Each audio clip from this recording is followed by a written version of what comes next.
Okay, take two.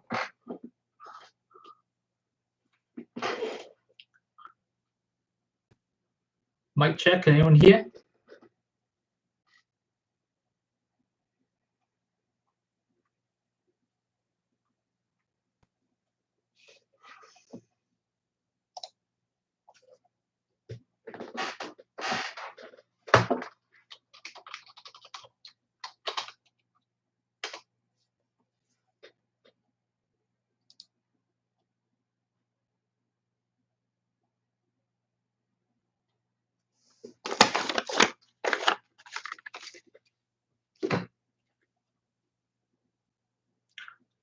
So it doesn't seem to be working. Just let me take a photo just to see if this does anything.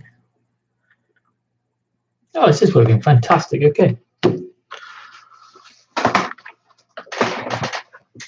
Okay, so it seems to be working now. Apologies for the late start. Technical difficulties, technology's like. Okay, so what I'm here to do today is I'm going to talk to you about the STEM subjects at Queen Alexandra Sixth Form College. In case you didn't know from the title of the event, my name's Dr. Adam Bridgewater.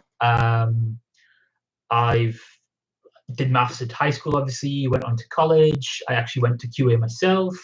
I then went on to Newcastle to do a master's degree in mathematics, got a first class. And then I also went on to do a PhD in mathematics, kind of mathematics and biology at Northumbria. So very experienced in mathematics.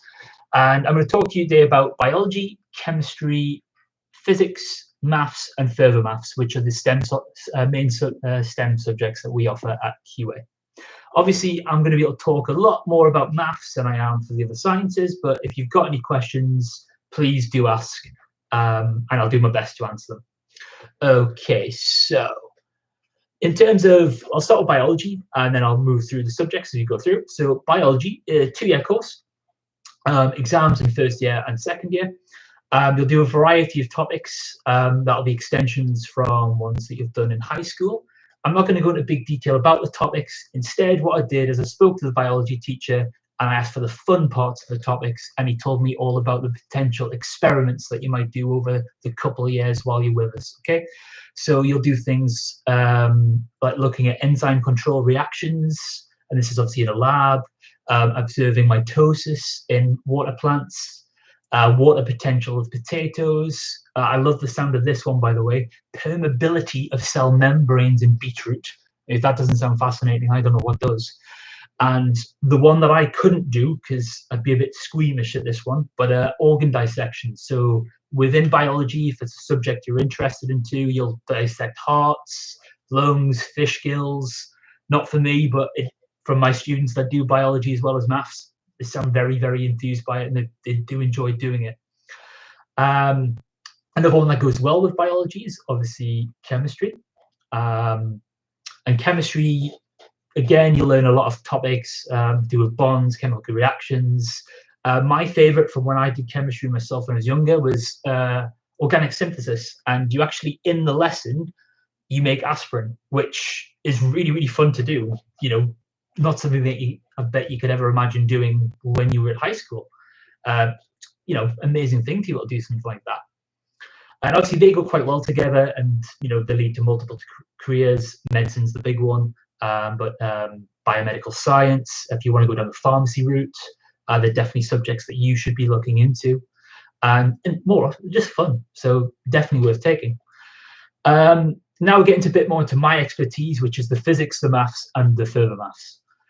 So physics, I'm not a physics teacher, but I have taught some physics over the years. And as you get higher in mathematics, you realize like maths and physics are very, very similar. So in physics, you'll, in the first year, look at particles and radiation. In particular, something called particle wave duality, which is the idea that something can act as both a particle and a wave, which is incredible depending on what it's doing. So for example, light. Right? Light comes from the sun. As it's traveling, it's a wave. You're probably told that in school, and it's what you always thought and you always believed. The second light hits something, it becomes a particle. It interacts as a particle. And it'll bounce, it'll change direction, it'll refract, it'll reflect. but then it'll be a wave again. So you'll do that in the first year. In the second year, you'll move on to electricity and fields. Fields is a very, very fun topic. So gravitational fields, centrifugal force, you probably studied that a little bit in high school yourself. You'll go into a lot more detail at A level, and you'll bring in the equations that go along with it. And the best thing about physics is you also, in the final year, get a choice of what module you'd like to do. So, for example, there's an astrophysics module where you'll study kind of telescopes and how telescopes work and the maths behind telescopes and how you get something to focus and the stars themselves. There's an engineering physics module. So if you're interested in going down the engineering route, you want to go to uni to do engineering, or you don't want to go to uni, maybe you want to get an apprenticeship somewhere, that's definitely something that could be of use to you. And also there's a medical physics. So a lot of, I think people when they're younger, students kind of get this idea that maybe the sciences as you get to A level aren't so interlinked and they're quite separate from one another. That's not true at all.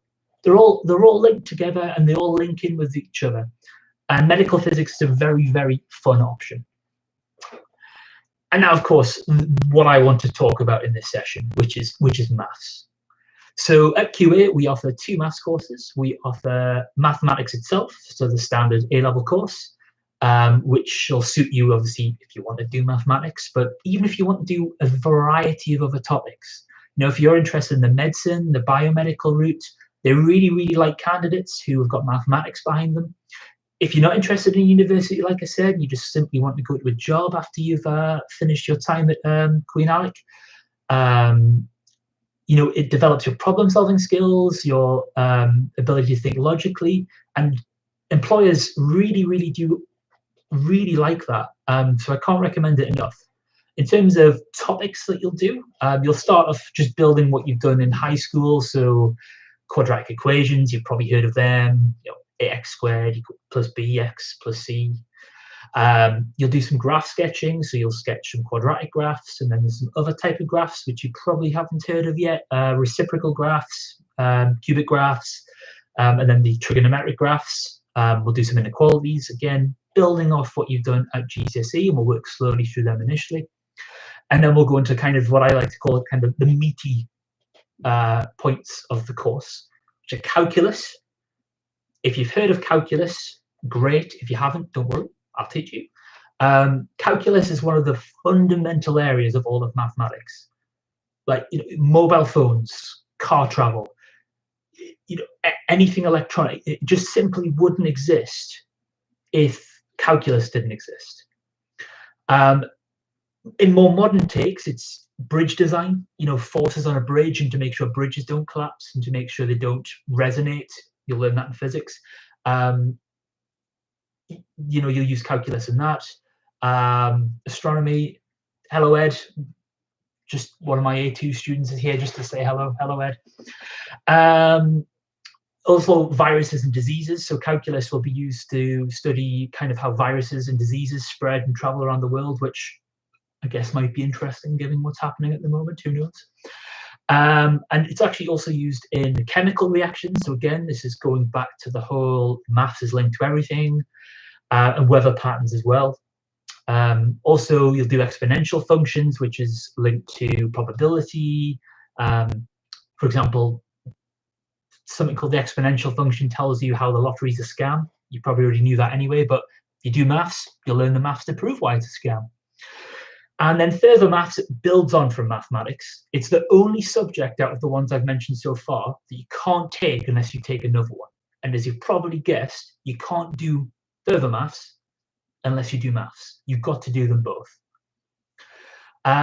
So further maths has a variety of topics as well. Matrices, which are used for reflections. So any video gamers in the chat, anyone watching, if your character walks past a mirror or walks past a pond and you see the reflection, that's a matrice.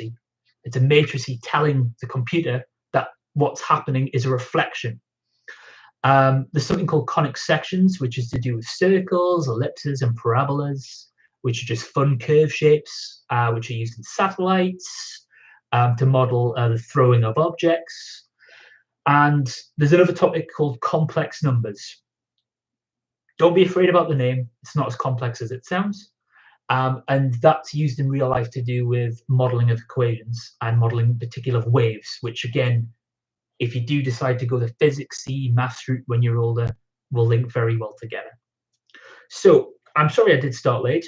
I'm trying to keep the schedule though, so I won't go on for more than a couple more minutes. In terms of grades, we generally look for the biology, chemistry, physics, and maths. Generally one around the grade 7s, but we will consider a 6, but preferably the grade 7s and above. And further maths, we'd want the grade 8 in maths preferably, but again, I would consider a 7, but you'd have to speak to me about that. So that's me talking about the subjects. What I'll do now is I'll say, do you have any questions? While you're thinking, or if you want to ask anything, I'll quickly go through a few questions that I've had over the years and I've had this year, and I'll put them here now, and then I'll stop the live stream at that point. Okay, so in terms of questions I quite often get asked is, why a sixth form, or why QA, why not a sixth form attached to a school? And my general answer to that is always, in a sixth form, there's, especially QA, there's a few things going for you. One, the teachers are not teaching GCSE. We are focused on you. So you don't have to worry about your teacher kind of also having to worry about the year 7s and the year 8s and the year 9s and the GCSE classes. All of our attention goes on you to help you. So you get the support you need. But also, to go along with that at the same time, if you're doing well and you're one of these people that works independently, we'll let you go. We'll just let you get on with it. So you kind of get that good mix of, you still get all the support, and I'd say even more so than a school has to offer if you need it. But if you also work independently, we're not going to be on your back, and we're just going to let you get on and let you learn how you like to learn and progress how you want to progress and move on with things. In terms of a regular day, it's also not like a school. You're not going to have your 9 till 3.